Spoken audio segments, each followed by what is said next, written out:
కాకినాడ జిల్లా కోటనందూరు మండలంలో స్వాతంత్ర్య దినోత్సవ వేడుకలు ఘనంగా నిర్వహించారు. ప్రభుత్వ, ప్రైవేట్ కార్యాలయాలు, విద్యా సంస్థల్లో జాతీయ జెండాను ఆవిష్కరించారు.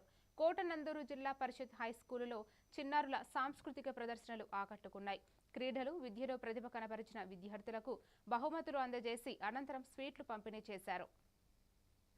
స్వాతంత్ర దినోత్సవ వేడుకలో ప్రధాన ఉపాధ్యాయులైన హెడ్ మాస్టర్ కి, అలాగే చిరంజీరాజు గారికి, యువ నాయకులు ఎలగ కృష్ణారావు గారికి, అలాగే నా తోటి ఇచ్చేసిన స్టేజ్ మీద ఉన్న పెద్దలందరికీ కూడా నా యొక్క నమస్కారం. స్వాతంత్ర దినోత్సవ వేడుకలకు మనం అందరం కూడా ఇలాగే ఎప్పుడు కలుసుకోవడం, చెప్పుకోవడం జరుగుతుంది. ఈ స్వాతంత్ర దినోత్సవం గురించి మాస్టర్ చాలా విషయాలు చెప్పారు.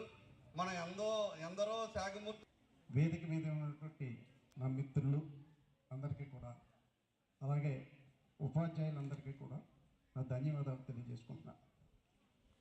ఇక్కడికి విచ్చేసినటువంటి పిల్లల తల్లిదండ్రులందరికీ కూడా నా నమస్కారాలు తెలియజేస్తూ, పిల్లల్ని తయారు చేసేది ఇంటి దగ్గర తల్లిదండ్రులు అయితే ఇక్కడ ఉపాధ్యాయులు.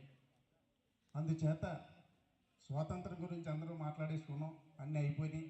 కానీ దీన్ని మనం కొనసాగిస్తూ మనకి మన భారతదేశ ప్రధానమంత్రి వర్యులు శ్రీ నరేంద్ర మోడీ గారు ఇచ్చిన పిలుపు మేరకు 2047వ సంవత్సరానికి 100 సంవత్సరాలు పూర్తవుతుంది. కాబట్టి స్వతంత్రం వచ్చి ఆ రోజు నాటికి ఆయన కళ నెరవేరాలని మనస్ఫూర్తిగా కోరుకుంటూ, అలాగే మన రాష్ట్ర ముఖ్యమంత్రి వర్యులు నారా చంద్రబాబు నాయుడు గారు కూడా స్వర్ణాంధ్రప్రదేశ్ దిశగా మన ఆంధ్రప్రదేశ్ను కూడా తీసుకెళ్లాలని 2047వ సంవత్సరానికి మనందరం కూడా అభివృద్ధి చెందిన భారతదేశంలో